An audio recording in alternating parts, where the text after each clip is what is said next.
അപ്പോൾ welcome back to the couple stories YouTube channel. അപ്പം തമ്മിലെ കണ്ടപ്പോൾ മനസ്സിലായിട്ടുണ്ടാവും എന്താ ഇന്നത്തെ ടോപ്പിക് എന്താണെന്നല്ലേ. അപ്പോൾ നമ്മൾ ഒരുപാട് നാളായല്ലേ ലോങ് വീഡിയോ ചെയ്തിട്ട്. അപ്പം ഞാൻ വിചാരിച്ചു അന്നത്തെ ഡെലിവറി കഴിഞ്ഞ ടൈമിലൊക്കെ കുറച്ച് പേരൊക്കെ ചോദിച്ചിട്ടുണ്ടായിരുന്നു ഡെലിവറി എക്സ്പീരിയൻസ് വീഡിയോ ചെയ്യുമെന്ന് ചോദിച്ചിട്ടുണ്ട്. പക്ഷെ അന്നത്തെ മാനസികാവസ്ഥയിൽ നമുക്കത് ചെയ്യാനായിട്ട് പറ്റിയിട്ടുണ്ടായിരുന്നില്ല കേട്ടോ. അപ്പോൾ ഇന്ന് നമ്മൾ അത് ചെയ്യാമെന്നാണ് വിചാരിക്കുന്നത്. അപ്പോൾ പിന്നെ കുറച്ച് പേര് മെസ്സേജ് അയച്ച് ചോദിച്ചിട്ടുണ്ടായിരുന്നു ഇവ നിൽക്കാനൊക്കെ തുടങ്ങിയോ. എല്ലാ ന്യൂ ബോൺ അമ്മമാർ തന്നെയാണ് ചോദിക്കാറ് കേട്ടോ. കാരണം എന്താ വെച്ചാൽ ന്യൂ ബോൺ ആയിട്ടിരിക്കുന്ന കുട്ടികളുടെ അമ്മമാർ തന്നെയാണ് എല്ലാവരും ചോദിക്കാറ്. കാരണം നമ്മുടെ മക്കൾ എപ്പോഴാണ് ഇരിക്കുക നടക്കുക എന്നൊക്കെ അറിയാൻ വേണ്ടിയിട്ട് നമുക്ക് ഒരുപാട് ക്യൂരിയോസിറ്റി ഉണ്ടായിരിക്കും. എനിക്കും ഉണ്ടായിരുന്ന ആ സമയത്തൊക്കെ ഇവ എപ്പോഴാണ് ഇരിക്കുക, ചെരിയ, കമിഴുക. അപ്പം ഞാനും ചോദിച്ചിട്ടുണ്ടായിരുന്നു പല ആൾക്കാരോട് ഞാനും സജഷൻസ് ചോദിച്ചിട്ടുണ്ടായിരുന്നു ഏത് മാസത്തിലാണ് അവരിതൊക്കെ ചെയ്യാൻ ഞാൻ ചോദിച്ചിട്ടുണ്ടായിരുന്നു. അപ്പോൾ ഇവനിപ്പോൾ 8 month സ്റ്റാർട്ടായി, അവളിപ്പോൾ പിടിച്ച് നിൽക്കും. പക്ഷേ ചില കുട്ടികൾ 1 വയസ്സ് എൻ്റെ അമ്മ പറഞ്ഞിട്ടുണ്ട്, ശരിയാണോ തെറ്റാണോ എന്ന് എനിക്കറിയില്ല, ഞാൻ 10 മാസമായപ്പോൾ നിന്നിട്ടുണ്ടായിരുന്നു എന്ന് അമ്മ പറഞ്ഞിട്ടുണ്ടായിരുന്നു.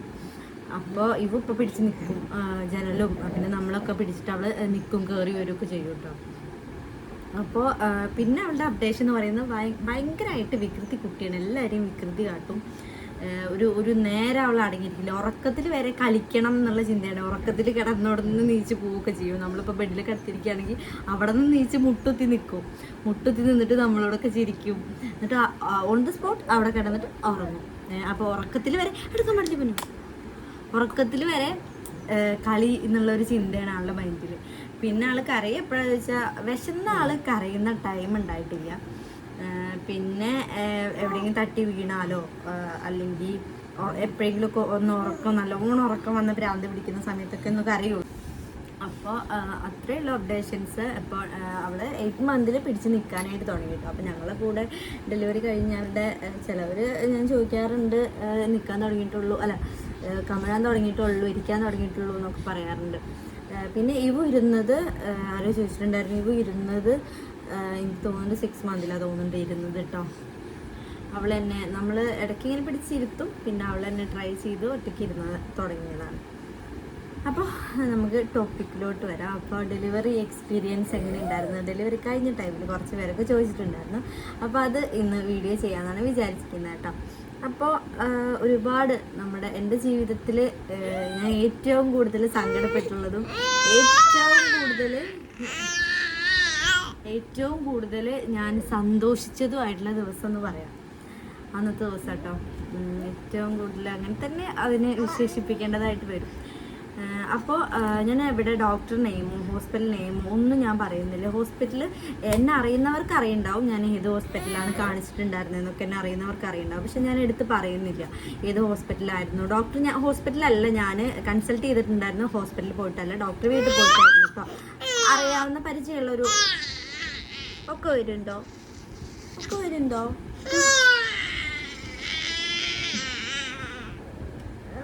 അപ്പം ഞാൻ അതെവിടെ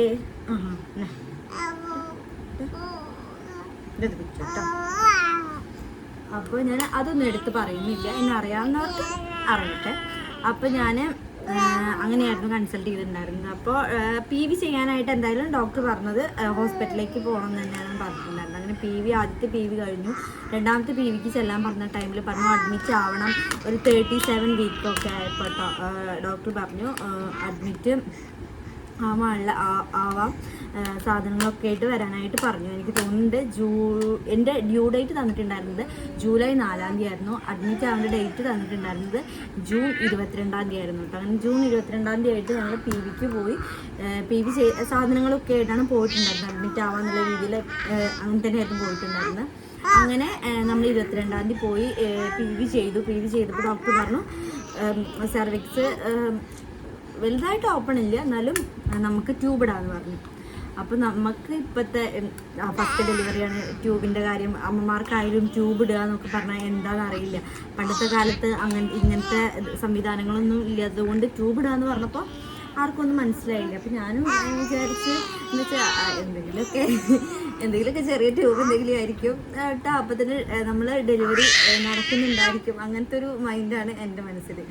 അങ്ങനെ ട്യൂബിടാന്ന് പറഞ്ഞു. അപ്പോൾ ഞങ്ങൾ അവിടെ അഡ്മിറ്റ് കാർഡും കാര്യങ്ങളൊക്കെ എടുക്കാൻ ഞാനൊക്കെ കൂടി പോയി. അങ്ങനെ അതൊക്കെ എടുത്ത് കഴിഞ്ഞ് ഞങ്ങൾ ഡെലിവറിക്കായിട്ട് ഞാനും എൻ്റെ അമ്മയായിരുന്നു കൂടെ ഉണ്ടായിരുന്നു. ബാക്കിയുള്ളവരൊക്കെ താഴെ നിന്ന് ഞങ്ങൾ ഡെലിവറിക്കായിട്ട് മേലേക്ക് പോയി. അങ്ങനെ ട്യൂബ് ഇടാണ് കേട്ടോ. അപ്പോൾ നമ്മൾ ആദ്യം ചെന്ന് ഡ്രസ്സൊക്കെ ചേഞ്ച് ചെയ്തതിന് ശേഷം ട്യൂബ് ഇടാനായിട്ട് ചെന്നു. അപ്പോൾ ട്യൂബ് ഇടാനായിട്ട് ചെന്ന സമയത്ത് ട്യൂബ് ഇടാനായിട്ട് നമ്മൾ കിടക്കുന്ന സമയത്ത് അപ്പുറത്തും ആളുണ്ട് ഇപ്പുറത്തും ആളുണ്ട്, ഞാൻ നടുവിലാണ് കിടക്കുന്നത്. അപ്പോൾ ഞാൻ പെട്ടെന്ന് നമ്മളവിടെ ചെന്ന സമയത്ത് ഭയങ്കര സൈലൻ്റാണ്. അപ്പം സൈലൻ്റ് ആയിട്ടുള്ളൊരു സമയത്ത് പെട്ടെന്നൊരു കുട്ടിയുടെ കരച്ചിൽ കേട്ടപ്പോൾ ഞാൻ വിചാരിച്ചു എവിടെ നിന്ന് പെട്ടെന്നൊരു കരച്ചിൽ, അങ്ങോട്ടും ഇങ്ങോട്ടും നോക്കുമ്പോൾ ആരും കാണാമല്ലോ. അപ്പോൾ എൻ്റെ സൈഡിൽ ഒരു ഡെലിവറി കഴിഞ്ഞിരിക്കുകയാണ് കേട്ടോ. അപ്പോൾ ആ ചേച്ചി കരയോ ഒച്ച ഉണ്ടാക്കുകയോ ഒന്നും ചെയ്തില്ല. അപ്പം ഞാൻ വിചാരിച്ചു ഈശ്വര, ഡെലിവറി ഇത്രയും സിമ്പിളാണോ, ഇത്രയും എളുപ്പമാണോ എന്ന് ഞാൻ വിചാരിച്ചു. അപ്പോൾ ഉണ്ണിയുടെ കരച്ചിൽ മാത്രം കേട്ടു. അപ്പോൾ ഞാൻ അങ്ങോട്ടും ഇങ്ങോട്ടും ഒക്കെ നോക്കുന്നുണ്ട്, എവിടെ നിന്നാണ് കുട്ടി കരയുന്നത് നോക്കുന്നുണ്ട് കേട്ടോ. അപ്പോൾ തൊട്ടപ്പുറത്ത് ഒരു ഡെലിവറി കഴിഞ്ഞിരിക്കുകയാണ്. അപ്പോൾ പൊളിക്കും എന്നൊക്കെ വിചാരിച്ച് ഞാൻ ട്യൂബ് ഇടാനായിട്ട് കിടന്നു. ട്യൂബ് ഇട്ടപ്പോൾ തന്നെ പകുതി ജീവൻ, നമ്മുടെ ശരീരത്തിൻ്റെ പകുതി ജീവൻ അവിടെ പോയി. അങ്ങനെ ട്യൂബ് ഇട്ട് കഴിഞ്ഞിട്ടുണ്ടായ എക്സ്പീരിയൻസ് പറയാനാണെങ്കിൽ 5 മിനിറ്റ് കൂടുമ്പോൾ നമ്മളെ കൊല്ലുന്ന വേദനയായിരിക്കും നമുക്ക് വരിക. 5 മിനിറ്റ് കഴിയും തോറും. അപ്പോൾ ട്യൂബ് ഇടുന്ന എന്തിനാണെന്ന് വെച്ചാൽ നമ്മുടെ സെർവിക്സ് 10 ഫിംഗർ ലൂസ് വരണം, എന്നാലാണ് നമുക്ക് ഉണ്ണിയുടെ തല പുറത്തോട്ട് വരുള്ളൂ. അപ്പം അതിന് വേണ്ടിയിട്ടാണ്, സെർവിക്സ് ഓപ്പൺ ആവുന്നതിന് വേണ്ടിയിട്ടാണ് നമ്മൾ ട്യൂബ് ഇടുന്നത് കേട്ടോ. അപ്പോൾ 24 മണിക്കൂറും 2 ദിവസം 3 ദിവസമൊക്കെ ട്യൂബ് ഇട്ട് കിടക്കുന്നവരുണ്ട്. അപ്പോൾ എനിക്ക് ട്യൂബ് ഇട്ടിട്ട് കഴിഞ്ഞ് നമ്മൾ ഈ 5 മിനിറ്റ് കൂടുമ്പോൾ നമുക്കിങ്ങനെ ഈ ശരീരത്തെ കൊല്ലുന്ന വേദന എന്നൊക്കെ പറയാം, അതേപോലത്തെ വേദന നമുക്ക് 5 മിനിറ്റ് കൂടുമ്പോൾ വന്നുകൊണ്ടേയിരിക്കും. അങ്ങനെ എൻ്റെ ട്യൂബ് 1 മണിക്കൂർ കഴിഞ്ഞ് എൻ്റെ കൂടെ എൻ്റെ ഇപ്പുറത്തായിട്ട് വേറെ കുട്ടിയും കൂടി ഉണ്ടായിരുന്നു കേട്ടോ ട്യൂബ് ഇടാനായിട്ട്. എൻ്റെ ഡോക്ടർ തന്നെയായിരുന്നു ആളും കൺസൾട്ട് ചെയ്യുന്നത്. അപ്പോൾ എനിക്കും ആൾക്കൊപ്പമാണ് ട്യൂബ് ഇട്ടിട്ടുണ്ടായിരുന്നത്. അപ്പോൾ എൻ്റെ ട്യൂബ് 1 മണിക്കൂർ കഴിഞ്ഞപ്പോൾ ഡോക്ടർ വന്നിട്ട് ഊരി കഴിഞ്ഞു. പിന്നെ ആളുടെ ട്യൂബ് ഊരിയിട്ടുണ്ടായിരുന്നത് പിറ്റേ ദിവസമായിരുന്നു. എൻ്റെ കൂടെ ഉണ്ടായിരുന്ന കുട്ടിയുടെ ട്യൂബ് എടുത്തിട്ടുണ്ടായിരുന്നത് പിറ്റേ ദിവസം മോർണിംഗിലായിരുന്നു കേട്ടോ. 23-ാം തീയതി മോർണിംഗിലായിരുന്നു ആൾ ട്യൂബ് എടുത്തത്. അങ്ങനെ എൻ്റെ 1 മണിക്കൂർ കഴിഞ്ഞ് ഊരി കഴിഞ്ഞാലും നമുക്ക് ഭയങ്കര പെയിൻ തന്നെയാണ്. അങ്ങനെ ട്യൂബ് ഊരിക്കഴിഞ്ഞു. അങ്ങനെ പിന്നെ ഡോക്ടർ ലേബർ റൂമിൽ നിന്ന് പറഞ്ഞു, ഇങ്ങനെ ഇടയ്ക്കിടയ്ക്ക് നമുക്ക് ചെക്ക് ചെയ്യാണ്ട് കുട്ടിയുടെ ഹാർട്ട് ബീറ്റും കാര്യങ്ങളൊക്കെ ചെക്ക് ചെയ്യാനും കാര്യങ്ങളൊക്കെ ഉണ്ട്. ഇനി രാവിലെ ട്യൂബിട്ട് ഊരിക്കഴിഞ്ഞ് രാത്രി 8 മണിയൊക്കെ ആകുമ്പോൾ വരാൻ പറഞ്ഞു. പിന്നെ അത് കഴിഞ്ഞ് എന്തൊക്കെയാണ് ടെസ്റ്റ് ചെയ്തതിന് ശേഷം പിന്നെ ഒരു 3 മണിയാകുമ്പോൾ വരാൻ പറഞ്ഞു, പുലർച്ചെ 3 മണിക്ക് വരാൻ പറഞ്ഞു. എന്നിട്ട് കുട്ടിയുടെ ഹാർട്ട് ബീറ്റ് റേഞ്ച് കാര്യങ്ങളൊക്കെ നോക്കി. അത് കഴിഞ്ഞ് മോർണിംഗ് 8:30 ആകുമ്പോൾ ലേബർ റൂമിലേക്ക് ഡ്രസ്സ് മാറ്റി ചേഞ്ച് ചെയ്തിട്ട് നമ്മൾ ഡെലിവറിക്കായിട്ട് വരാനായിട്ട് പറഞ്ഞു. അങ്ങനെ 3 മണി ആയപ്പോൾ 3 മണി ടെസ്റ്റ് എന്തോ ചെയ്തപ്പോൾ കുട്ടിക്ക് എന്തോ അനക്കം കുറവ് അങ്ങനെ എന്തോ തോന്നിയപ്പോൾ ചൂടുവെള്ളം കുടിച്ചിട്ട് വരാൻ പറഞ്ഞു എന്നോട്. അപ്പോൾ ചൂടുവെള്ളം കുടിച്ചിട്ട് ചെന്നു. അങ്ങനെ എന്തോ ഒരു ഹാർട്ട് ബീറ്റിൽ എന്തോ ഒരു വ്യത്യാസം കാണിച്ചപ്പോൾ എനിക്ക് മരുന്ന് വെച്ചില്ല, എന്തോ ഒരു മരുന്ന് അങ്ങനെ തന്നെ എൻ്റെ ഓർമ്മയിൽ എന്തോ ഒരു മരുന്ന് വെച്ചില്ല. എൻ്റെ കൂടെയുള്ള ആൾക്ക് കൊടുത്തു, എനിക്ക് തന്നില്ല. അപ്പോൾ ഡോക്ടർ വന്നപ്പോൾ പറഞ്ഞു ഇങ്ങനെയാണ് കാര്യം, അങ്ങനെ ഒരു റേഞ്ച് കണ്ടുകൊണ്ടാണ് എന്തൊരു വ്യത്യാസം കണ്ടുകൊണ്ടാണ് തരാഞ്ഞത് എന്ന് പറഞ്ഞു കേട്ടോ. അങ്ങനെ അത് കഴിഞ്ഞ് എൻ്റെ കൂടെ ഉണ്ടായിരുന്ന കുട്ടിക്ക് എന്തൊരു കളർ ഫ്ലൂയിഡിന് എന്തോ കളർ ചേഞ്ച് വന്നപ്പോൾ ആളെ ഓപ്പറേഷന് രാവിലെ തന്നെ കൊണ്ടുപോയി. അപ്പോൾ എനിക്ക് പിന്നെ കുറച്ച് കഴിഞ്ഞപ്പോൾ നേഴ്സ് വന്നിട്ട് പിന്നെ നമ്മൾ അതിൻ്റെ ഇടയ്ക്ക് അവിടെ കുത്തുന്നു ഇവിടെ കുത്തുന്നു, മരുന്നിൻ്റെ അലർജി ഇട്ട് നോക്കുന്നു, അങ്ങനെ ഒരുപാട് കാര്യങ്ങൾ അതിൻ്റെ ഇടയിൽ ചെയ്യുന്നുണ്ട്. നമ്മൾ കയ്യിൽ ഇവിടെ കുത്തും പിന്നെ ഇവിടെ കുത്തും, ഒരുപാട് സ്ഥലത്ത് കുത്തിക്കയറ്റും, ഇഞ്ചക്ഷൻസ് വെക്കും, മരുന്നിൻ്റെ അലർജി ഉണ്ടോ എന്ന് കാര്യങ്ങളൊക്കെ നോക്കൂട്ടോ. അതിനുശേഷം നമുക്ക് അവർ വയറ് ക്ലീൻ ചെയ്ത് തരും. വയർ ക്ലീനൊക്കെ ചെയ്ത് തന്നിട്ട് നമ്മൾ ഡെലിവറിക്കായിട്ട് നിൽക്കും. അങ്ങനെ മരുന്ന് വെച്ചിട്ടാണ് സർവിക്സ് ഓപ്പൺ ആക്കിയിട്ടാണ് ഡെലിവറി നടത്തുന്നത്. അപ്പോൾ മരുന്ന് ഈ കയ്യിൽ ട്യൂബ് ഇട്ടിട്ട് നമുക്ക്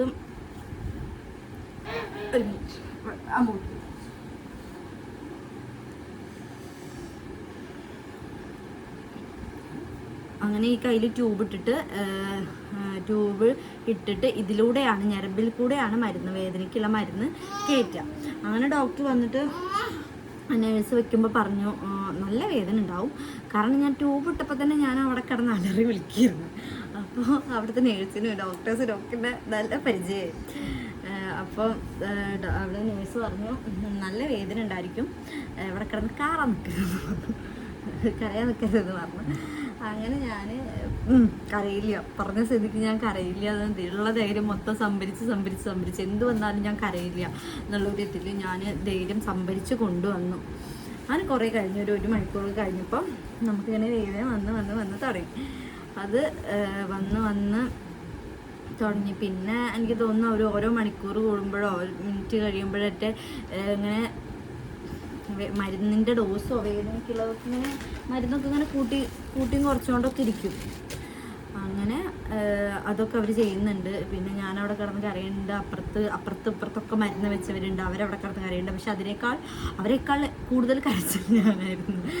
അങ്ങനെ പിന്നെ ഒരു എക്സ്പീരിയൻസ് പറയാനാണെങ്കിൽ ഇതേപോലെ ഞാൻ രാവിലെ ചെന്നപ്പോൾ മുതൽ ഒരു 7 ഞാൻ 8:30ക്കായിരുന്നു ലേബർ റൂമിൽ കയറി ഉണ്ടായിരുന്നു. ആ സമയം മുതൽ അപ്പുറത്തൊരു കുട്ടി ഉണ്ടായിരുന്നു, എൻ്റെ ബെഡിൻ്റെ അപ്പുറത്തൊരു കുട്ടി ഉണ്ടായിരുന്നു. ആ കുട്ടിക്ക് ഇതേപോലെ മരുന്ന് വെച്ചിട്ട് ആ ടൈം മുതൽ പുലർച്ചയ്ക്കാണ് തോന്നുന്നുണ്ട് ആ കുട്ടി കയറിയത് ലേബർ റൂമിൽ. ഒരു 6 മണി ടൈമിലൊക്കെയാണ് തോന്നുന്നുണ്ട്. ഞാൻ 3 മണിക്ക് എപ്പോഴും പോയപ്പോൾ ആ കുട്ടിയെ കണ്ട് കറക്റ്റ് എനിക്കിപ്പോൾ ഓർമ്മയില്ല. എപ്പോഴും ഞാൻ ആ കുട്ടീനെ കണ്ടിട്ടുണ്ടായിരുന്നു ലേബർ റൂമിൽ തന്നെ. അപ്പോൾ ആ കുട്ടിയോടെ കിടന്ന് കരയുന്നുണ്ട്, ഇതേപോലെ മരുന്ന് വെച്ചിട്ട് നല്ല കരച്ചിലാണ്. അപ്പോൾ ആ കുട്ടിയുടെ ഒരുപാട് നേരം ആ കുട്ടിക്ക് മരുന്ന് വെച്ചതിന് ശേഷം ആ കുട്ടിക്ക് ഡെലിവറി നടക്കാതെ വന്നു. BP കൂടി, ആ ടൈമിൽ BP കൂടി കുട്ടി വന്നു, മേലേക്ക് പോയി അങ്ങനൊക്കെ ഇഷ്യൂ ഉണ്ടായിട്ട് ആ കുട്ടീനെ പിന്നെ ഓപ്പറേഷന് കൊണ്ടുപോയി. അപ്പോൾ ആ കുട്ടിയുടെ കരച്ചിൽ ഞാൻ രാവിലെ മുതൽ ഞാൻ അതിൻ്റെ ഉള്ളിൽ കയറി കഴിഞ്ഞും ഒക്കെ ഞാൻ കേട്ടുകൊണ്ടിരിക്കുകയാണ്. അപ്പോൾ എനിക്ക് പേടിയായി. കാരണം അത്രയും നേരം ആ കുട്ടി കിടന്നിട്ട് സഞ്ചാരം അടിച്ചിട്ടും ആ കുട്ടിക്ക് നോർമൽ ഡെലിവറി നടന്നില്ല. അപ്പോൾ എനിക്കെന്തായാലും ആ സമയത്ത് എനിക്ക് BP കൂടും. അപ്പോൾ എനിക്കത് ഉറപ്പുണ്ടായിരുന്നത് കൊണ്ട് എനിക്ക് എന്താ പറ്റില്ല എന്ന് എനിക്കിൻ്റെ മനസ്സിന് തോന്നിയതുകൊണ്ട് എനിക്ക് ഒരു ഉച്ച കഴിഞ്ഞ് ഒരു ടൈമൊന്നും എനിക്ക് ഓർമ്മയില്ല. ഉച്ച കഴിഞ്ഞ് കുറച്ച് കഴിഞ്ഞപ്പോൾ ഞാൻ പറഞ്ഞു എന്നെക്കൊണ്ട് പറ്റില്ല എന്നുള്ള കാര്യം ഞാൻ പറഞ്ഞു നേഴ്സിനോട്. പറ്റില്ല, എനിക്ക് BP കൂടും, ആ ടൈമിൽ BP കൂടും, പിന്നെ എന്തായാലും നമ്മൾ ഓപ്പറേഷൻ ചെയ്യേണ്ടി വരും, ഓപ്പറേഷനായിട്ട് കൊണ്ടുപോകേണ്ടി വരും. അപ്പോൾ അതിനേക്കാൾ നല്ലത് ഇപ്പോൾ ഓപ്പറേഷൻ ചെയ്യല്ലേ എന്നൊക്കെ പറഞ്ഞ് ഞാൻ അവിടെ കിടന്നിട്ട് ഒരുപാട് അലറി വിളിച്ചു.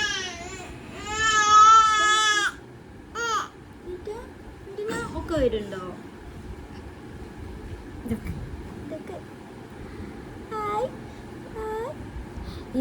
ഇവര് അന്നെ പറ്റി കുത്ത പറഞ്ഞു കേട്ടോ. അപ്പൊ ഞാൻ പറഞ്ഞു ഇവ മൂന്ന് നല്ല കുത്തിയാണ്, നിങ്ങൾ കുത്ത പതിയൊന്നും വേണ്ടാന്ന് ഞാൻ പറഞ്ഞു. ഇവരെ എനിക്ക് പറ്റി കുത്ത പറഞ്ഞത്. അപ്പൊ ഞാൻ പറഞ്ഞതോ ഇവ മൂന്ന് നല്ല കുത്തിയാണ്.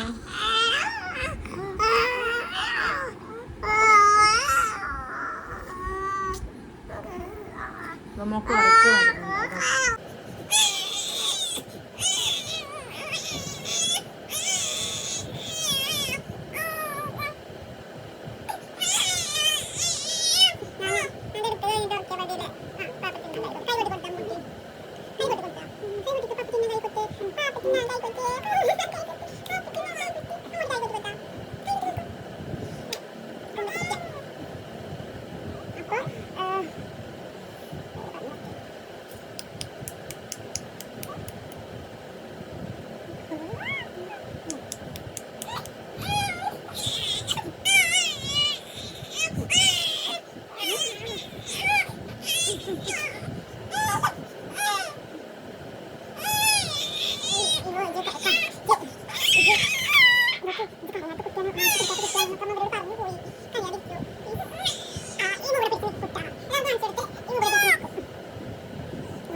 നമുക്ക് ഓരോ മണിക്കൂർ പിന്നെ ഓരോ അരമണിക്കൂറോ 1 മണിക്കൂറോ കൂടുമ്പോൾ നമ്മളെ നേഴ്സ് വന്നിട്ട് PV ചെയ്യും.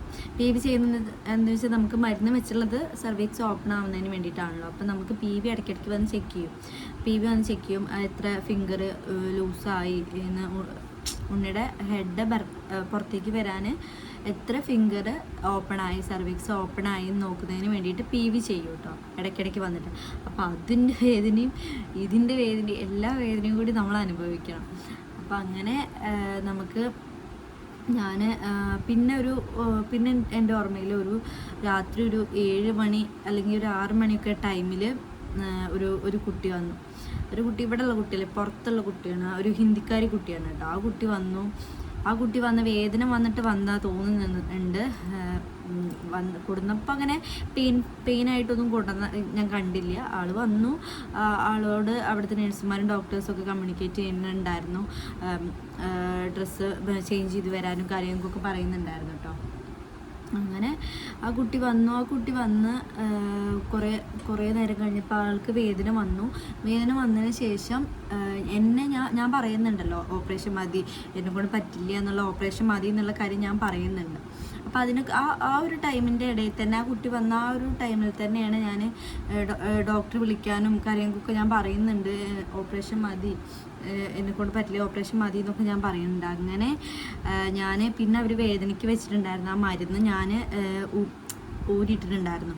നമ്മളെ ബ്ലഡ് കൂടെ ഞരമ്പ് കൂടെ വയ്ക്കുന്ന മരുന്ന് ഞാൻ ഊരിട്ടിട്ടുണ്ടായിരുന്നു. കാരണം പറ്റുന്നില്ല. പിന്നെ അതിൽ ലേബർ റൂമിലേക്ക് അമ്മ വരുന്നുണ്ട്. അപ്പോൾ PV ചെയ്യാനും അത്രയ്ക്കും ക്ഷീണിച്ചു. കാരണം രാവിലെ കയറിയതാണ്, നമുക്ക് ഭക്ഷണവും കാര്യങ്ങളും ഒന്നും കിട്ടില്ല ആ ടൈമിൽ. വെള്ളം കുടിക്കാം, നോർമൽ ഡെലിവറി നടക്കുമ്പോൾ വെള്ളം കുടിക്കാം, ഓപ്പറേഷൻ ആകുമ്പോൾ വെള്ളവും കാര്യങ്ങളൊന്നും തരില്ല കേട്ടോ നമുക്ക്. അങ്ങനെ ഇടയ്ക്ക് അങ്ങനെ വേദന ഞങ്ങൾക്ക് ഡോക്ടറെ അറിയാവുന്നത് കൊണ്ട് അമ്മ ഇടയ്ക്ക് വരുന്നുണ്ട്. ഹസ്ബൻഡിൻ്റെ അമ്മ ഇടയ്ക്ക് ലേബർ റൂമിലേക്ക് കയറാൻ പറ്റി, എൻ്റെ അമ്മയ്ക്ക് ലേബർ റൂമിലേക്ക് കയറാൻ പറ്റി. അങ്ങനെ ആരും കയറ്റി വിടില്ല. എൻ്റെ ഡെലിവറി അത്രയ്ക്കും കോംപ്ലിക്കേഷൻസ് ഒന്നും ഉണ്ടായില്ലെങ്കിലും എനിക്ക് അത്രയ്ക്കും ബുദ്ധിമുട്ടായതുകൊണ്ട് അവർക്ക് കയറാൻ പറ്റി. കാരണം അവർ കയറ്റി. പിന്നെ കുറച്ച് കഴിഞ്ഞുള്ള ടൈമിൽ ഞാൻ പറഞ്ഞു ഇല്ല, PV ചെയ്യാനും എനിക്ക് പറ്റാത്ത അവസ്ഥയായി. PV ചെയ്യാനും ആ വേദന പോലും എനിക്ക് സഹിക്കാൻ വയ്യാണ്ടായി തുടങ്ങിയപ്പോൾ പിന്നെ ഒരു ടൈമിൽ ഡോക്ടർ വന്നു. രാത്രി ഒരു 7 മണി 8 മണിയൊക്കെ ആയപ്പോൾ ഡോക്ടർ വന്നു. ഡോക്ടർ PV ചെയ്യാൻ നോക്കി, സമ്മതിച്ചില്ല. ഞാനങ്ങനെ സമ്മതിച്ചില്ല. അങ്ങനെ അമ്മ നിന്നു കൂടെ, ഹസ്ബൻഡിൻ്റെ അമ്മ കൂടെ നിന്നു. അപ്പോൾ ഞാൻ പറയുന്നുണ്ട് ഡോക്ടറോട് പറ്റില്ല, PV ചെയ്താലും എന്നെക്കൂടെ പറ്റില്ല എന്ന് ഞാൻ ഡോക്ടറോട് എടുത്ത് പറയുന്നുണ്ട്. അങ്ങനെ ഡോക്ടർ പറഞ്ഞു നമുക്ക് ഇനി ഓപ്പൺ ആയിട്ടില്ലെങ്കിൽ ഓപ്പറേഷൻ ചെയ്യാം, നോക്കട്ടെ, ഈ ഒരു PVയും കൂടി ചെയ്ത് നോക്കട്ടെ, ഇല്ലെങ്കിൽ നമുക്ക് ഓപ്പറേഷൻ ചെയ്യാമെന്ന് ഡോക്ടർ പറയുന്നുണ്ട്.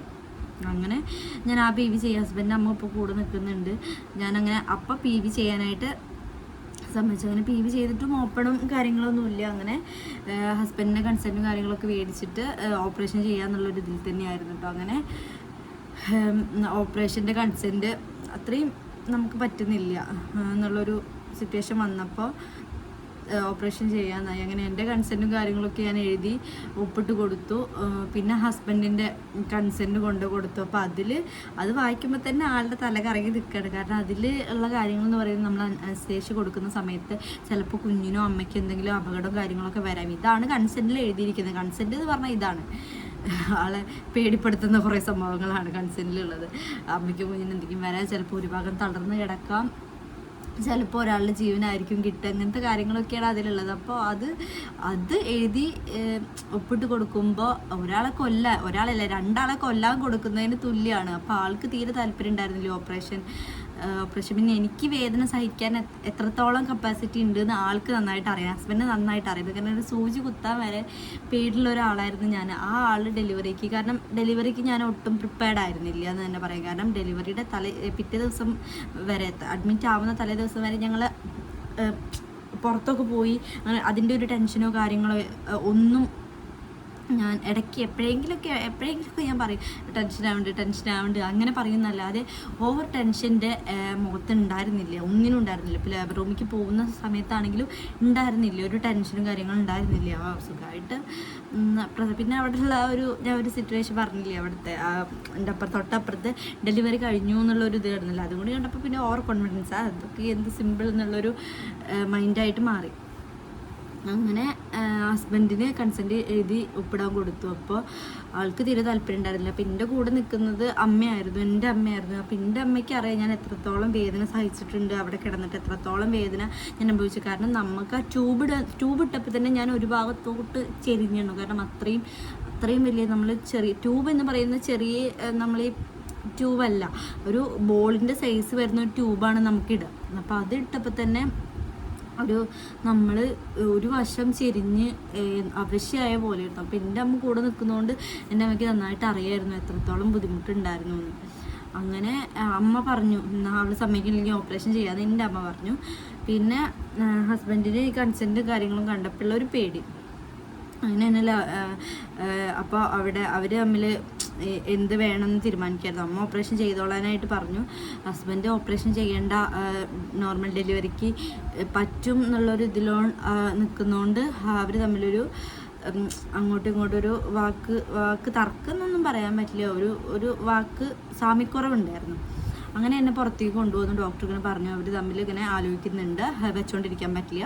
അങ്ങനെ ഡോക്ടർ പുറത്തേക്ക് വന്ന ഹസ്ബൻഡിനോട് പറഞ്ഞു, വീട്ടുകാരോടും പറഞ്ഞു ഇങ്ങനെ വെച്ചുകൊണ്ടിരിക്കാനായിട്ട് പറ്റില്ല, ഇൻഫെക്ഷനായി ഞങ്ങൾക്കൊന്നും ചെയ്യാൻ പറ്റില്ല, ഇവിടുന്ന് കോഴിക്കോട്ടേക്ക് പറഞ്ഞു വിടാനേ പറ്റുള്ളൂ എന്ന് പറഞ്ഞു. അങ്ങനെ പെട്ടെന്ന് ഹസ്ബൻഡ് കൺസെൻറ്റും കാര്യങ്ങളൊക്കെ എഴുതി കൊടുത്ത് ഓപ്പറേഷന് കൊണ്ടുപോയി. അപ്പോൾ ഒരു 9:30 ആയപ്പോഴാണ് 9 മണിയൊക്കെ ആയപ്പോഴാണ് ഓപ്പറേഷൻ കൊണ്ടുപോകുന്നത് തന്നെ.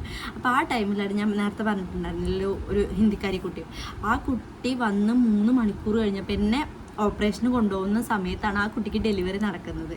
അപ്പോൾ അങ്ങനെയായിരുന്നു എൻ്റെ മനസ്സിലുള്ള ഒരു ഡെലിവറി എന്ന് പറയുന്നത്. കാരണം വേദന വന്ന് സുഖപ്രസവം എന്നൊക്കെ പറയുമ്പോൾ ഞാൻ വേദന ഉണ്ടായിരുന്നു ഡെലിവറിയുടെ സമയത്ത്. എന്തായാലും സുഖപ്രസവം എന്നുള്ള പേര് മാത്രമേ ഉള്ളൂ, നമുക്ക് ഒരുപാട് വേദന, എത്രയോ ഞരമ്പുകൾ പൊട്ടുന്ന വേദനയാണ്. അപ്പോൾ എത്രയോ ടൺ കണക്കിന് വേദനയാണ്. നോർമൽ നമ്മളൊരു മുറിവാവുന്നതിനേക്കാൾ വേദനയാണ്, ടൺ കണക്കിന് വേദനയാണ് ആ സമയത്ത് നമ്മൾ അനുഭവിക്കുന്നത്. അപ്പോൾ എൻ്റെ മനസ്സിലുള്ള ഡെലിവറി എന്നൊക്കെ പറയുന്നത് ആദ്യമായിരുന്നു. കാരണം നമ്മൾ പെട്ടെന്ന് പോകുന്നു, ഇത്ര സമയത്തിനുള്ളിൽ പ്രസവിക്കുന്നു, കാര്യം കഴിയുന്നു, ഇങ്ങനെയായിരുന്നു. പക്ഷെ ആ ഒരു ഡെലിവറി ഞാൻ കണ്ടു. കാരണം 3 മണിക്കൂറൊക്കെ ആ കുട്ടി പ്രസവിക്കാനായിട്ട് എടുത്തുള്ളൂ. അപ്പോൾ എന്നെ കൊണ്ടുവന്ന സമയത്താണ് ആ കുട്ടി പ്രസവിക്കാനായിട്ട് കിടക്കുകയാണ്. ആ കുട്ടിക്ക് പെൺകുട്ടിയായിരുന്നു കേട്ടോ. അപ്പോൾ ഞാൻ അങ്ങോട്ട് ഇറങ്ങുന്ന ലേബർ റൂമിൽ നിന്ന് അവിടെ പോകുന്ന സമയത്താണ് ആ കുട്ടി പ്രസവിക്കുന്നത് പെൺകുട്ടിയാണെന്ന് അറിയുന്നത് കേട്ടോ. അപ്പോൾ കുറേ സന്തോഷമായി, അത് പറഞ്ഞപ്പോൾ കുറേ സന്തോഷമായി. അങ്ങനെ അത് കഴിഞ്ഞ് എന്നെ ഓപ്പറേഷന്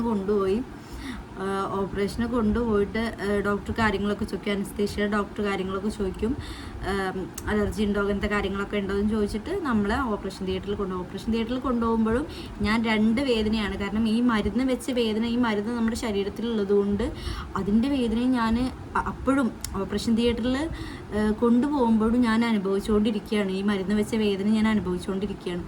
അങ്ങനെ ആ വേദന ഒന്നും നമുക്ക് പറഞ്ഞ് എങ്ങനെ എക്സ്പ്ലെയിൻ ചെയ്യണമെന്ന് അറിയില്ല. അപ്പോൾ ഒരു 2 മിനിറ്റ് കൂടുമ്പോൾ നമ്മളെ ജീവൻ പോകുന്ന വേദന വീണ്ടും വന്നുകൊണ്ടിരിക്കുകയാണ്. അങ്ങനെ അനസ്തേഷ്യക്ക് കൊണ്ടുപോയി നമ്മൾ ബാക്കിൽ അനസ്തേഷ്യ ചെയ്യുമ്പോൾ ഇങ്ങനെ ഇരുന്ന് നമ്മൾ കുനിഞ്ഞിരുന്നിട്ട് അനസ്തേഷ്യക്ക് നട്ടിലിൽ കുത്തും. അപ്പോൾ ആ സമയത്ത് ഞാൻ ഡോക്ടറോട് പറയുന്നുണ്ട് ആ വേദന പോകുന്ന സമയത്ത്, അതായത് മരുന്ന് വെച്ച വേദന പോകുന്ന സമയത്ത് കുത്തണേ. കാരണം 2 വേദനയും കൂടി നമുക്ക് ഒന്നും പറ്റുന്നില്ല, 2 വേദനയും കൂടി പറ്റില്ല. അപ്പോൾ വേദന പോകുന്ന സമയത്ത് കുത്തണേന്ന് പറഞ്ഞിട്ടുണ്ടായിരുന്നു. അങ്ങനെ ആ വേദന പോകുന്ന സമയത്ത് നോക്കിയിട്ട് അവർ നട്ടലിന് ആദ്യത്തെ ഇഞ്ചക്ഷൻ വെച്ച് കഴിഞ്ഞ് ആ ഇഞ്ചക്ഷൻ വെച്ച് കഴിഞ്ഞപ്പോൾ നമ്മളുടെ ഈ വേദന പോയി, അതായത് മരുന്ന് വെച്ചിട്ടുണ്ടായിരുന്ന വേദന പോയി. പിന്നെ രണ്ടാമത്തത് വെച്ചു, രണ്ടാമത് നട്ടലിനെ പിന്നെയും കുത്തി, പിന്നെ മൂന്നാമത് പിന്നെയും കുത്തി. അങ്ങനെ 3 ഇഞ്ചക്ഷനായിട്ട് കുത്തി തരിപ്പിച്ച്. അങ്ങനെ നമ്മളെ പിന്നെ അവർ കാല് പൊക്കി നോക്കാനായിട്ട് പറയും. നമുക്ക് കാല് പൊക്കാനായിട്ട് പറ്റില്ല. അതിനർത്ഥം നമ്മൾ തരിച്ചു, കാലൊക്കെ ശരീരം മൊത്തം തരിച്ചു പോയി എന്നാണ്. കാല് പൊക്കാനായിട്ടൊന്നും നമുക്ക് പറ്റില്ല. കാല് പൊക്കാനായിട്ട് അവർ പറ്റും, കാല് പൊക്കാനായിട്ട് പറ്റില്ല തീരെ. പിന്നെ കാല് പൊക്കുന്നുണ്ടായിരിക്കും കേട്ടോ നമ്മൾ, പക്ഷെ നമ്മളത് അറിയില്ല, അതാണ് സത്യം.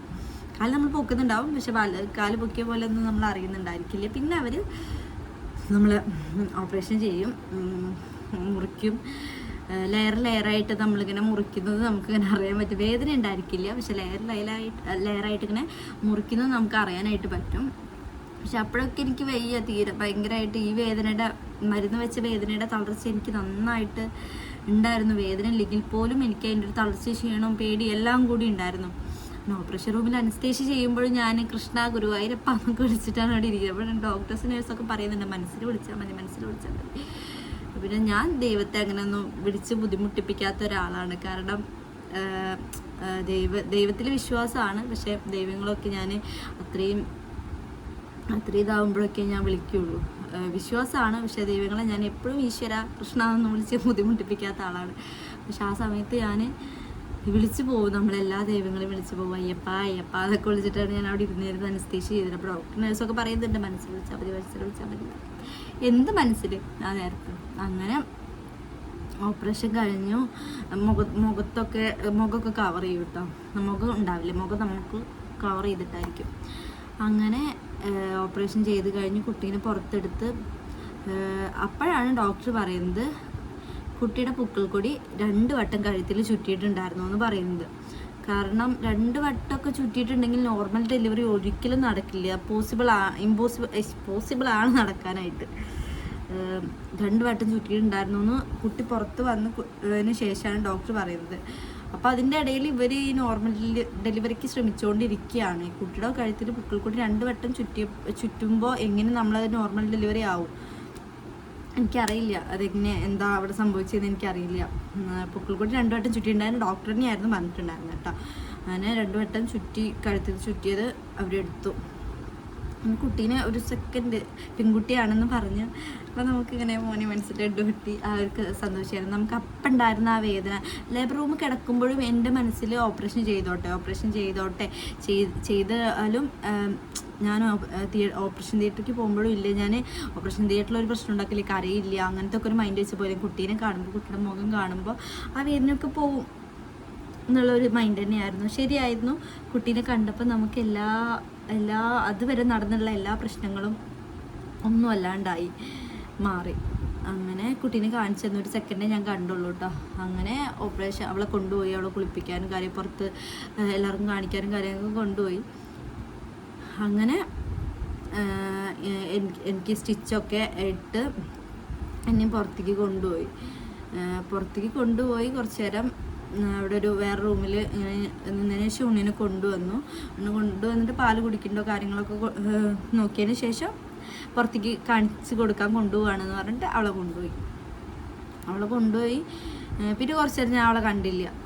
അത് കഴിഞ്ഞിട്ട് എന്നെ വാർഡിലേക്ക് മാറ്റിയപ്പോൾ എല്ലാവരും ഹസ്ബൻഡിൻ്റെ കസിനും പിന്നെ അച്ഛനും എൻ്റെ ഏട്ടനും ഹസ്ബൻഡും എല്ലാവരും കൂടിയായിരുന്നു വന്നിട്ട് ബെഡിലേക്ക് മാറ്റിയിട്ടുണ്ടായിരുന്നു കേട്ടോ. അപ്പോഴൊക്കെ മുഖത്തിങ്ങനെ 500-ൻ്റെ ബൾബ് കത്തി നിൽക്കണത് ശരിയായിരുന്നു. കാരണം അത്രയും നേരം ഉണ്ടായിരുന്നു ഞാനല്ല, പെൺകുട്ടിയാണ് എന്ന് അറിഞ്ഞപ്പോൾ സംഭവിച്ചിട്ടുണ്ടായിരുന്നു. എന്തോ വലിയ മിറാക്കിൾ സംഭവിച്ച പോലെയായിരുന്നു. അപ്പോൾ പെൺകുട്ടിയാണെന്ന് അറിഞ്ഞപ്പോഴുള്ള ഒരു നിമിഷം കഴിഞ്ഞല്ലോ. കാരണം 9 മാസം നമ്മൾ വയറ്റിൽ കൊണ്ട് നടന്ന ആൾ പുറത്തേക്ക് വന്നു. നമ്മൾ 9 മാസം കാണാൻ വെയിറ്റ് ചെയ്ത ആൾ പുറത്തേക്ക് വന്നു. അതും നമ്മൾ ആഗ്രഹിച്ച പോലെ ഒരു പെൺകുട്ടിയാണെന്ന് പറഞ്ഞപ്പോൾ, ഞാനും അക്കിയും ആഗ്രഹിച്ച പോലെ ഒരു പെൺകുട്ടിയെന്ന് പറഞ്ഞപ്പോൾ ഒരുപാട് സന്തോഷമായി. അങ്ങനെ വാടിക്ക് മാറ്റി. അപ്പോഴൊക്കെ ഡോക്ടറോട് പറയുന്നുണ്ട്, ഡോക്ടറല്ല നേഴ്സ് വന്ന് പറയുന്നുണ്ട്, ആള് ഓപ്പറേഷൻ തിയേറ്ററിൽ കിടന്നിട്ടും ഭയങ്കര ബഹളമായിരുന്നു. ബഹളം എന്ന് പറയുന്നത് ഞാൻ ഈ ദൈവങ്ങളെ വിളിക്കുന്നതാണ് ബഹളം, അതുപോലും അവർക്ക് പറ്റാണ്ടായി. അങ്ങനെ ഭയങ്കര ബഹളമായിരുന്നു. അങ്ങനെ എങ്ങനെയെന്നൊക്കെ ആ വീട്ടുകാരോട് പറഞ്ഞു കൊടുത്തു. അങ്ങനെ കുറേ പ്രശ്നങ്ങൾ. പക്ഷെ അതിന് ശേഷം അവരെന്നെ ട്രീറ്റ് ചെയ്തത് പറയാതിരിക്കാൻ വയ്യ. നമുക്കൊരു പ്രശ്നം ഉണ്ടെങ്കിൽ, ഒരു ചെറിയ പ്രശ്നം ഉണ്ടെങ്കിൽ അപ്പം അവരോട് ചെന്ന് പറഞ്ഞിട്ടുണ്ടെങ്കിൽ അവരപ്പം ആ നിമിഷം അവരവിടെ വരും, കാര്യങ്ങൾ നോക്കും എല്ലാം. നേഴ്സുമാരൊക്കെ ആണെങ്കിൽ അടിപൊളിയായിരുന്നു. അവിടെ എന്നെ വീഡിയോസൊക്കെ കാണുന്ന ആൾക്കാരൊക്കെ ഉണ്ടായിരുന്നു, നേഴ്സുമാരൊക്കെ ഉണ്ടായിരുന്നു. പിന്നെ അവർ കളിയാക്കും, പ്രസവിച്ചിട്ട് വരാട്ടോ എന്നൊക്കെ ക്യാപ്ഷൻ എഴുതി പോയ ആളാണ് ഈ ലേബർ റൂമിൽ കിടന്ന് കാട്ടിയിരുന്നതെന്നൊക്കെ പറഞ്ഞിട്ട് ഒരുപാട് പേര് കളിയാക്കിയിട്ടൊക്കെ ഉണ്ട്. പക്ഷെ നേഴ്സുമാരൊക്കെ അടിപൊളിയായിരുന്നു. അതിന് ശേഷം എന്നെ ട്രീറ്റ് ചെയ്ത് ഡെലിവറിക്ക് ശേഷം 4 ദിവസം എന്നെ ട്രീറ്റ് ചെയ്ത് നേഴ്സുമാരൊക്കെ അടിപൊളിയായിരുന്നു. ഇങ്ങനെ നന്ദി പറഞ്ഞാലൊന്നും അവരോട് തീരില്ല, അങ്ങനത്തെ ഒക്കെ ഒരു വാക്ക് നമുക്ക് പറയാനായിട്ട് തോന്നും. നമുക്ക് മരുന്ന് കൊണ്ടു തരാനും എല്ലാത്തിനും അവർ വിളിച്ച നമുക്ക് എന്തെങ്കിലും ഒരു പ്രശ്നം, തലവേദന. എനിക്ക് ഡെലിവറി കഴിഞ്ഞ സമയത്ത് എനിക്കിവിടെ വേദനയായിരുന്നു, ബാക്ക് പെയിൻ. ഇവിടെ ഈ തല നമുക്ക് ഇങ്ങനെ പൊക്കാനായിട്ട് പറ്റില്ല, അങ്ങനത്തെ ഒരു പെയിനായിരുന്നു എനിക്ക് മെയിനായിട്ടുണ്ടായിരുന്നത് ഹോസ്പിറ്റലിൻ്റെ ആ സമയത്ത്. ഇവിടെ നിന്ന് നമുക്കൊരു വേദന വരും, തല പൊക്കാനായിട്ട് പറ്റില്ല, ബ്ലഡിൻ്റെ കുറവായിരുന്നു എന്നാണ് പറഞ്ഞിട്ടുണ്ടായിരുന്നത്. അങ്ങനെ മരുന്നും കാര്യങ്ങളൊക്കെ വെച്ച് ഡിസ്ചാർജ് എല്ലാവരും എൻ്റെ കൂടെ ഉണ്ടായിരുന്ന എല്ലാവരും ഡിസ്ചാർജ് ആക്കിയപ്പോൾ എന്നെ ഡിസ്ചാർജ് ആക്കിയിട്ടുണ്ടായിരുന്നില്ല. കാരണം ഈ വേദന കൊണ്ട് ബ്ലഡിൻ്റെ കുറവായിരുന്നു. അങ്ങനെ എന്നെ ഡിസ്ചാർജ് ആക്കിയിട്ടുണ്ടായിരുന്നു. പിറ്റേ ദിവസമായിരുന്നു ഡിസ്ചാർജ് ആക്കിയിട്ടുണ്ടായിരുന്നത്. അങ്ങനെ ഡെലിവറി എല്ലാം കഴിഞ്ഞ് വീട്ടിലെത്തി. ഇതായിരുന്നു അവിടെ സംഭവിച്ചിട്ടുണ്ടായിരുന്നു ആ 2 ദിവസം. പറഞ്ഞ പോലെ എനിക്കിപ്പോഴും ഞാൻ ആലോചിക്കുമ്പോൾ എനിക്ക് പിടി കിട്ടാത്ത സംഭവം എന്ന് പറയുന്നത് അതാണ്. 2 വട്ടം ഉണ്ണിയുടെ പുക്കിൾ കൊടി കഴുത്തിൽ ചുറ്റിയിട്ടും എന്തുകൊണ്ട് അത് തിരിച്ചറിയാൻ ആർക്കും പറ്റാതെ പോയി. PV ചെയ്യുമ്പോൾ അതറിയോ എങ്ങനെ എന്തോ എനിക്കറിയില്ല. അത് 2 വട്ടം പുക്കിൾ കൊടി ചുറ്റിയത് എന്തുകൊണ്ട് അറിഞ്ഞില്ല. ലാസ്റ്റത്തെ സ്കാനിങ്ങിലൊന്നും അങ്ങനെ പ്രശ്നം ഉണ്ടായിരുന്നില്ല. ഒരു സ്കാനിങ്ങിലും ഒരു പ്രശ്നവും എനിക്കുണ്ടായിരുന്നില്ല. ആദ്യത്തെ 7ാമത്തെ സ്കാനിങ്ങിൽ എനിക്ക് വെള്ളം കുറച്ച് കൂടുതലായിരുന്നു. പിന്നത്തെ സ്കാനിങ്ങിൽ അത് നോർമലായി. വേറെ ഒരു കോംപ്ലിക്കേഷനോ കാര്യങ്ങളോ ഒന്നും ഇല്ലാതെ ഒരാളായിരുന്നു ഞാൻ പറയുമ്പോൾ ഡെലിവറി ആയ ടൈം മുതൽ ഞാൻ ആവശ്യത്തിന് റെസ്റ്റ് എടുക്കും, അല്ലാതെ എപ്പോഴും പുറത്ത് പോവും, കറങ്ങും, അങ്ങനത്തെ ഒക്കെ ഒരാളായിരുന്നു. എന്നിട്ടും എനിക്കൊരു കോംപ്ലിക്കേഷൻസും കാര്യങ്ങളും ഉണ്ടായിരുന്നില്ല. പിന്നെ എങ്ങനെ എനിക്കറിയില്ല, ഉണ്ണിയുടെ പുക്കിൾ കൂടി ചുറ്റിയിട്ടും എന്തുകൊണ്ട് അവർ നോർമലിനെ നോക്കി, അത് എനിക്കിപ്പോഴും മനസ്സിലായിട്ടില്ല. പക്ഷെ നോർമൽ ഡെലിവറി നടക്കുന്ന എല്ലാവർക്കും ഞാൻ കാണിച്ച ഹോസ്പിറ്റൽ നല്ലതായിരുന്നു. ഇവിടെ വെച്ച് നോക്കുമ്പോൾ ഏറ്റവും ബെസ്റ്റ് ഹോസ്പിറ്റൽ തന്നെയാണെന്ന് എല്ലാവരും പറയുന്നതാണ്. പക്ഷേ എനിക്ക് കിട്ടിയ അനുഭവം ഇങ്ങനെയായിരുന്നു. ഡെലിവറിക്ക് ശേഷം അടിപൊളിയായിരുന്നു, പക്ഷേ ഡെലിവറിക്ക് മുന്നേ എനിക്കിങ്ങനെയായിരുന്നു. ഡെലിവറിനെ പറ്റി എനിക്കൊന്നും അറിയില്ല. കാരണം നമ്മൾ വിചാരിച്ചിരുന്നത് ഇതാണ്, ഞാൻ പറഞ്ഞില്ലേ, പോകുന്നു, വേദന വരുന്നു, പ്രസവിക്കുന്നു, കുട്ടീനായിട്ട് തിരിച്ചു വരുന്നു, ഇങ്ങനെയാണ് ഞാനും പ്രതീക്ഷിച്ചത്. പക്ഷേ ഈ ഒരു സിസ്റ്റമൊക്കെ ആദ്യമായിട്ടാണ് കേൾക്കുന്നതും കാണുന്നതും അറിയുന്നതൊക്കെ. ട്യൂബിട്ട് അറിയുന്നവരുണ്ടായിരിക്കും. പക്ഷെ ഞാൻ ഇതിനെപ്പറ്റി യൂട്യൂബിലൊന്നും ഞാൻ സെർച്ച് ചെയ്തത് നോർമൽ ഡെലിവറിനെ പറ്റിയിട്ടോ പിന്നെ അനസ്തേഷ്യനെ പറ്റി ഓപ്പറേഷനെ പറ്റിയിട്ടോ ഒന്നും ഞാൻ സെർച്ച് ചെയ്യാത്ത ഒരാളാണ്. ഇതൊന്നും ഞാൻ നോക്കില്ല. ഞാൻ ആകെ യൂട്യൂബിൽ സെർച്ച് ചെയ്യുന്ന കാര്യം എന്ന് പറയുന്നത് ഓരോ മന്ത് കഴിയുമ്പോഴും 8 മന്ത് സ്റ്റാർട്ടായ ഒരു വീഡിയോ കാണും. 8 മന്തിൽ നമ്മൾ കഴിക്കേണ്ട ഭക്ഷണങ്ങൾ, ശ്രദ്ധിക്കേണ്ട കാര്യങ്ങൾ, ഇങ്ങനത്തെ ഈ വീഡിയോസ് മാത്രം ഞാൻ ഓരോ മാസവും ഞാൻ സെർച്ച് ചെയ്ത് കാണുന്നത് ഇങ്ങനത്തെ വീഡിയോസ് മാത്രമാണ്. അല്ലാതെ ഒന്നിനെ പറ്റി ഞാൻ കൂടുതലായിട്ട് ടെൻഷൻ അടിക്കുകയും കൂടുതലായിട്ട് അതിനെപ്പറ്റി ആലോചിച്ച് ചിന്തിച്ച് നടക്കുക അങ്ങനത്തെ ഒന്നും ഒരാളല്ലായിരുന്നു. പക്ഷെ ഇങ്ങനത്തെ ഒരു സിസ്റ്റം ഞാൻ ആദ്യമായിട്ടായിരുന്നു കേൾക്കുന്നത്. ട്യൂബിട്ട് ഡെലിവറി, സെർവിക്സ് വികസിപ്പിച്ച് അങ്ങനെ ഒരു നോർമൽ ഡെലിവറി സാധിപ്പിക്കുക എന്നുള്ളതൊക്കെ ഞാൻ പറയുന്ന കാര്യമാണ്. എനിക്കറിയില്ല. ഞാൻ ആരോടും അങ്ങനെ സജഷൻസോ കാര്യങ്ങളൊന്നും ചോദിച്ചിരുന്നില്ല. എങ്ങനെയായിരിക്കും ചോദിച്ചിട്ടൊന്നും ഉണ്ടായിരുന്നില്ല. അങ്ങനെയായിരുന്നു ഡെലിവറി എക്സ്പീരിയൻസ്. ഇപ്പോഴും പിടികിട്ടാത്ത ഒറ്റ കാര്യമുള്ളൂ. ഒരുപാട് പേർക്ക് അവിടെ ട്യൂബിട്ടിട്ട് തന്നെയാണ്.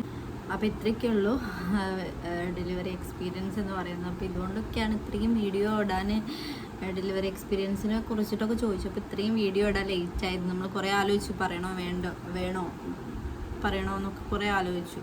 പക്ഷെ വിചാരിച്ചു പറയാം. കാരണം ഞാൻ ആരെയും കുറ്റപ്പെടുത്തുന്നില്ല. കാരണം ഞാൻ പറഞ്ഞതാണ് ഓപ്പറേഷൻ ചെയ്തോളാം. ഞാൻ പറഞ്ഞത് എനിക്ക് പറ്റില്ല എന്ന് തോന്നിയപ്പോൾ ഞാൻ പറഞ്ഞതാണ് ചെയ്തോളാം. അപ്പോൾ അവർ ഹോസ്പിറ്റലിൻ്റെ ഭാഗത്തു നിന്ന് പരമാവധി നോർമലാക്കാനേ നോക്കുള്ളൂ, ശരിയാണ്. പക്ഷേ എനിക്കിപ്പോഴും കുറച്ച് ഡൗട്ടുകളുണ്ട്. പക്ഷെ ഇനി അതൊന്നും നമ്മൾ ആലോചിച്ചിട്ട് കാര്യമില്ല. എനിക്കോ ഉണ്ണിക്കോ ഒരു കേടുമില്ലാതെ നമുക്ക് പോരാനായിട്ട് പറ്റി. അപ്പോൾ ഇത്രയൊക്കെ ഉള്ളൂ ഡെലിവറി എക്സ്പീരിയൻസ് ആയിട്ട്. ഇനി പുതിയൊരു വീഡിയോ ആയിട്ട് ഞാൻ വീണ്ടും വരാം. അപ്പോൾ ഇത്രയൊക്കെ ഉള്ളൂ. ബൈ. അപ്പോൾ വീഡിയോ ഇഷ്ടപ്പെട്ടിട്ടുണ്ടെങ്കിൽ ലൈക്ക് ചെയ്യുക, ഷെയർ ചെയ്യുക, സബ്സ്ക്രൈബ് ചെയ്യുക, കമൻറ്റ് ചെയ്യുക. എന്തെങ്കിലും ഡൗട്ടോ കാര്യങ്ങളൊക്കെ ഉണ്ടെങ്കിൽ എന്തെങ്കിലും ചോദിക്കാൻ